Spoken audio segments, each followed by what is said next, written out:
I think everybody can recognize part 4 in my book about the making of an Antichrist.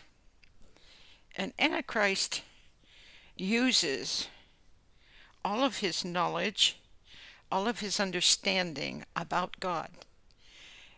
An Antichrist at one time knew God. Just like witches, at one time they knew God. Not all witches. A lot of witches, they delve in witchcraft and then they find out it's wrong and find out there's a God. But there are witches that go directly, like I said, from God into Satan. And then there are very ignorant, what they call Christians. Because the Bible says to not swear anything. And Bible says it's better not to make a vow than to make it and not keep it. But when you swear and you enter into an organization that has you swear and curse your family, if you ever divulge what went on in that meeting, that is a real clue that Jesus Christ is nowhere near there. Because what they do is they trap you. I don't know how many of you know this, but they trap you into a place where you accept more and more and more evil. And one day it's all crept up on you, and now they're doing something not only evil but illegal. And now they have you blackmailed because you're right into your rituals, you're right into your understanding and your ignorant belief. Aha, this is Christian. Christians have secret organizations. Well, I don't know about you, but when Paul went in underground, when they had to worship God underground, they didn't have secret organizations that if you told where we're at, every member of your family is going to die, or your daughter is going to hang herself. I've seen this happen with people who left this kind of organization because they did not know how to leave it and give their life to God and forget they ever did such things. But curses work. Curses are words spoken. Paul the Apostle knew it. That's why he cursed those that he called children of hell. Cursed is everyone who preaches another gospel, because there is no other gospel. There is no other gospel but the death and resurrection of Jesus Christ. His righteousness, his holiness, his virtue, his living with Jesus, for Jesus, and of Jesus. A lot of people don't want that. They don't pattern their life after Jesus Christ. It's too sacrificial. It's too painful. So they don't want their flesh to die. So they compromise and they think they are fooling God. He who saves his life shall lose it, and he who loses his life shall save it. Who loses his life for my sake, Jesus said, and he will save it. Oh, God had it all set up that you couldn't play around with his son and that you couldn't lie to him. I had given videos before about the limit of the angels, the limit of man, and the limit of Lucifer and all his angels. There is a limit. When God created them, you don't think he was stupid enough to make something that could actually compete with him, that could actually overcome him. Oh, he knew when he created it they would try, but I'm sure he found that quite funny. Mainly because he knows he made that. He made that. He made you and He made me, and He knows exactly where we're going and what we're going to do with what. And when you fall in love with Him, you don't try to fall in love with Him. You just do. You just know that He's so righteous and so pure and so holy, there's certain things He would never do. And you fall in love with that because you've never seen that anywhere before.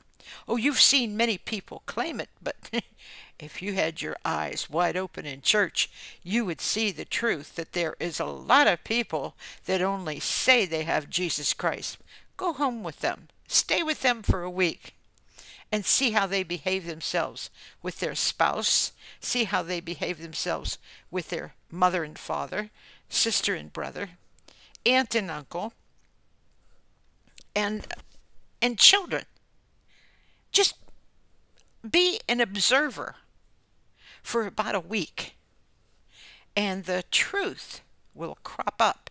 Because you see, the Bible says that the truth can never be hidden. It will always come to the forefront. Now, those who are against America, who hate America, who claim to be American, who actually hate her, who hate Jesus Christ and claim to have Him. You know, the ones that I tell you are truly insane, that even God Himself, when He spoke to me in my book, He said, they say they love me, but really when it comes to obeying me, they hate me and they reject me. It is not what you say, but it is what you do. Now, I'm not talking about people who are striving to get rid of a lot of their past, to get rid of all of their stinking thinking, all of the ways that they go against God. I'm not talking about those. I'm talking about those that think, well, I've got God now and I can do anything I want. That actually believe that. Well, God knows we have to sin every day. I don't think so. You cut off the blessings from the Lord when you're disobedient. But worse than that, you eventually cut off God. You cut off everything and become an enemy of God. You object to one thing. I know of a man that to this day, he seemed like a righteous man, a good man. He did seem to do everything right. He worked very hard. He had a horse farm. And he once knew Jesus Christ. But you know what?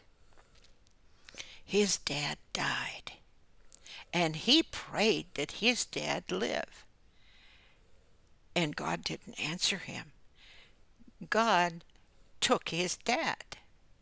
And I say God because the keys of death and hell are in the hands of Jesus, not Satan. Satan doesn't decide what day you die and where you go and what you do. He doesn't decide that anymore. He can't make you afraid of death because you know that Jesus rose from the grave. Therefore, there is life after death. So he can't do that to you either unless you're very foolish. He can't deceive you into it. He can't make you go into it. The only thing that can do that is the evil imagination of your own heart that lines up to untruths that are not written in the Word. Oh, but you say, I go to church. And I've worked and labored in the church for 20 years, maybe 35 years. So I've done that for so long. Surely God counts that as something. Well, salvation isn't something that's bought. It's not a dedication to church. It's not a ritual every day. It's not any of those things. It's actually not even a religion. It's salvation. It's the knowledge that Jesus died for you and gave you access to the throne. Ordinarily, you could call on God the Father all you want, and he would never hear you or see you. You see, he only sees those who are covered with the blood of Jesus Christ, who got all their sins taken away. With a desire to do what is right and holy in the sight of God. Oh my goodness, you can't get better than that. And you can't please God more than loving his Son, because in order to be that way, you have to love his Son. You have to love the Lord thy God with all your heart, soul, strength, and mind. So when something, a thought, draws you away, and you entertain that thought, sometimes because you don't know, in ignorance, you'll go along with it, and then you'll stop and say, hey, this isn't the right path. Oh, is God pleased with that? Because then you know a certain amount of the truth, and you get out of it, and you ask God for the grace not to do it again. But there are those who don't have any idea. And I call them really quite innocent, because they're not like you. They've never heard it, they've never understood it, and they can't even see it. And they live according to whatever they know. And God is not going to condemn them for that, because they don't know. Perhaps nobody ever tried to tell them, nobody ever talked to them, they never had access to the Bible. Maybe they were born into a world of iniquity, a world of people, hypocrites, liars, cheats. They were born into that world. Maybe some of them were abused. But that tiny bit of knowledge of right and wrong that can only come from God can either thrive or die. Thrive or die. For God gave you a choice. Some of us reach those choices when we're little. But you see, some of us that reached those choices when we were little, there was no real preacher to teach you how to live. See, many say, live like Jesus, but they don't tell you how to do it. They don't tell you how to pick up your cross and follow him. And the reason why they don't is they don't know how. Nobody ever taught them. Oh, they know, they wrote it, they read it in the Word. But it's not real. I mean, he's really not real. You can't see him, you can't feel him, you can't hear him. How can he be real? Now, come on now, is the thinking of these people. Give me a break. He can't be for real. And if you think he is, you're a little crazy. Oh, if you think that the miracles that were done in the book of Acts, because you see, Acts meant acts, the acts of God. A-C-T-S, acts of God. Not A-X, A-C-T-S, acts. Those were real then, and they're real now. For the Word of God is true. He is the same yesterday, today, and forever, and he will never change for you. So even, I mean, when you look at it and you see the mighty miracles, those miracles are happening today with the reborn Christian. Like Nicodemus said, what do you mean reborn? Can you climb back into your mother's womb and be born again? And Jesus marveled that he did not know the spiritual things of God, and he was a church leader. Just like right now, if you had a conversation with some of these people who claim to be pastors, you would find out how limited their knowledge really is. And I mean knowledge of God. Because what they learned in college. What they learned not through experience. They learned from their friends. They learned from fellow pastors. They plagiarized and, well, I'm going to copy this one and I'm going to follow all of the greats in the Bible so that I can become great. Never mind that if you have Jesus Christ, you already are great. Oh, but that can't be because this one over here can't be great. Why, they never went to school.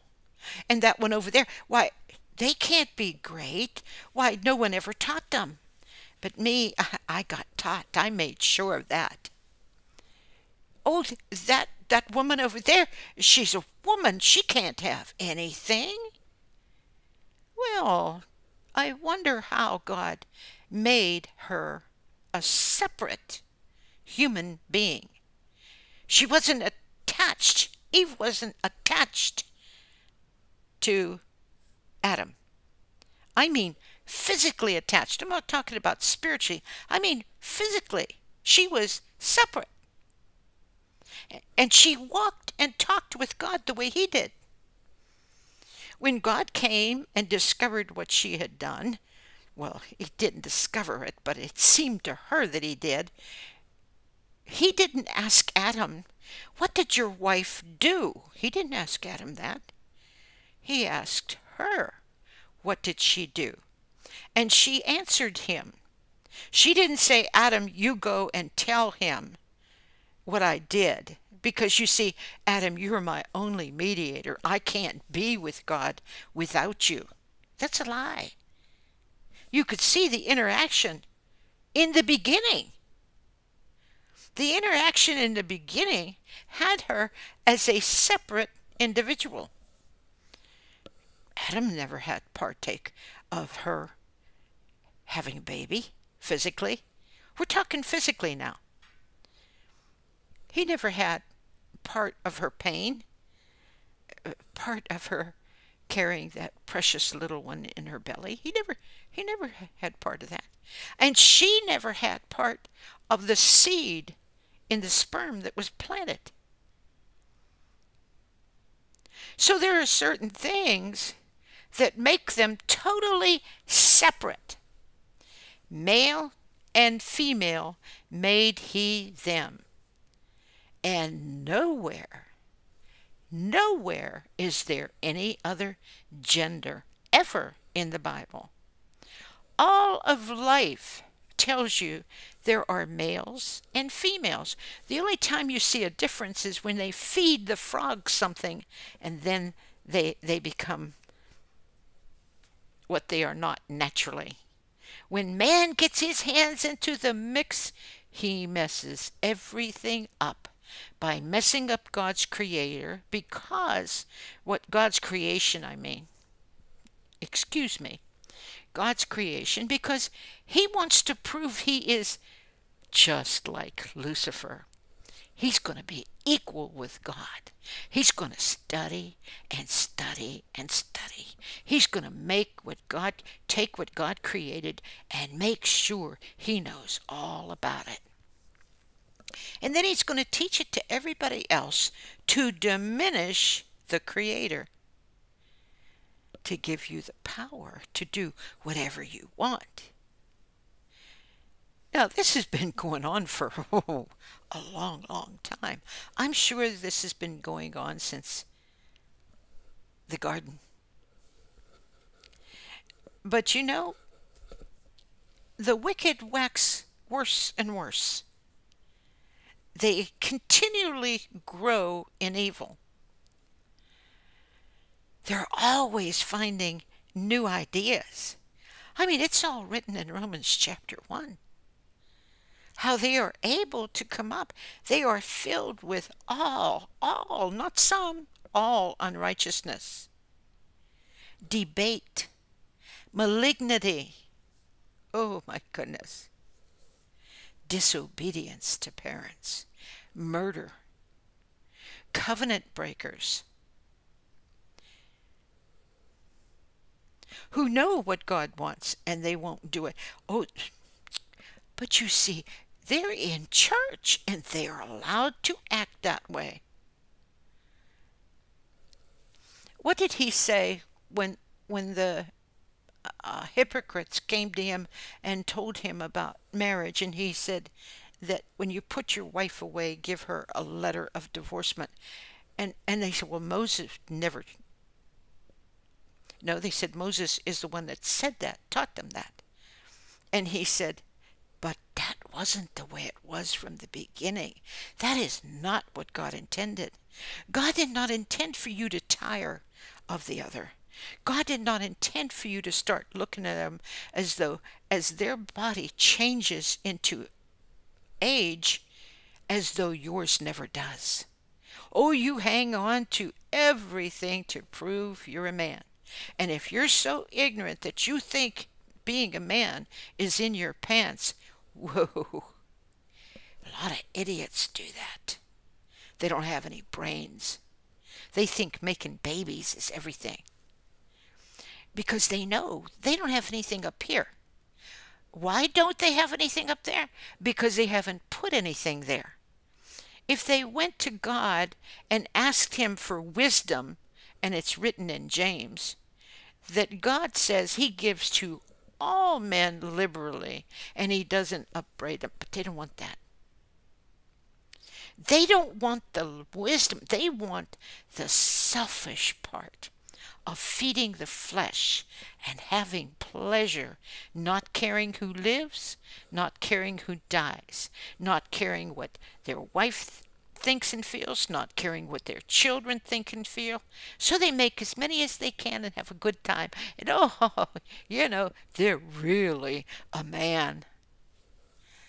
Oh, one day I'll come out with my book where God had told me what he thinks of quote and unquote men, M-E-N, and how they think they deceived God. How they think because they had a title before their name or they went and studied, how they think that they are entitled to this and entitled to that. And how no woman is entitled to nothing. There is no difference between a teaching and a belief that a woman should be covered from head to toe except for her eyes. And if she does anything that you are displeased with, you whip her, or you put her to open shame, or you even stone her. No difference between that woman who is a slave to her husband than the man who uses all of his knowledge, all of his understanding to force his wife to submit to him, forgetting that God never forced him, forgetting that God never, ever punished him for anything that he did against him. He kept giving him grace and love. But you can't see that. You don't understand that. You only understand what you... I'm not going to tell you what I had to do. The truth will set you free. The truth is, there is only one gospel. There is only one mediator. There is only one person that you need to get close to, because the time is already here.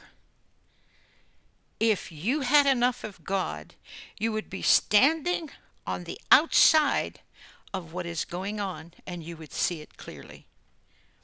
But since you don't, you're mixed up in the affairs of this life. And you think, oh, because, this one, he's built up the economy. He destroyed it. And he still has never gotten to build it up to where it was left in his hands that was far better than the way it is.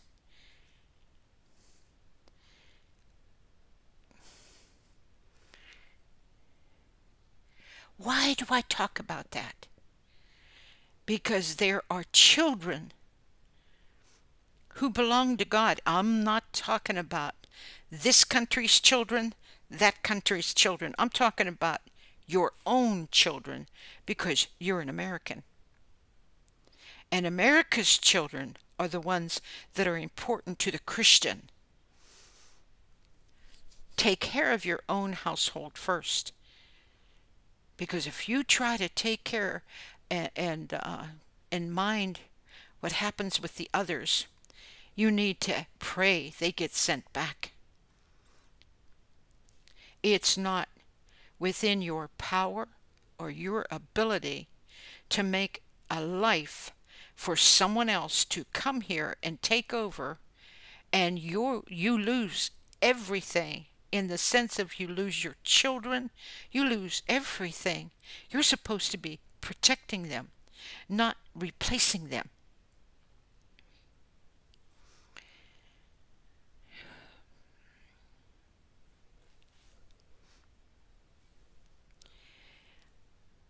I've said enough here to help you to understand. Lucifer has one desire, and that's his desire is to make sure you never see the truth and that you follow him. You know, I don't think anything's more funnier than a guy by the name that has Reverend before his name, and his name, I will say first name, is Al. And the things that he says don't make sense. Because on one hand, he is trying to say how terrible it is to sell the Bible on a holy Sunday. When when what he is doing and what they do is they celebrate everything, even transgenderism, on that holy day. And he thinks it's horrible that someone's selling the Bible. Do you know that a man like that has no sense of right or wrong? He has no common sense whatsoever. He has lied for so long, played for so long for money. For money, that's all that it's about. If you want to sell your soul, sell it. And if you're dumb enough to take people with you and you're dumb enough to listen to them, have at it. God is going to have his way no matter what you people do, no matter where you go, no matter what you claim, no matter how many times you name it and claim it. When I can see a woman who sat in front of that TV and said she is a witch, and recently she appeared on a show that I would never, ever even turn on if I didn't see it on the news. Because that was a man who took a cucumber, stuck it in his pants, and asked little girls, "Do you want to sniff it?" And you watch that stuff. And everybody says that hat she put on was a witch's hat. Oh, that was absolutely right. A black, dark hat to protect them from the sun. S-O-N. Witches wear them. Big, wide, and black. And they make their point to God. And they might as well to God. Which won't do them any good. Because in the end, they will have to face an angry God when they are responsible for so many lives. And that's why I tell you, you're so interested in prophesying. You so much want to know what everybody else is doing so that you can prove you're something, and you don't know the responsibility of that knowledge. You have no idea of the responsibility to tell the truth. You have no idea what you're doing to yourself when you seek after those things. There should be one single mind. Your eye has to be single.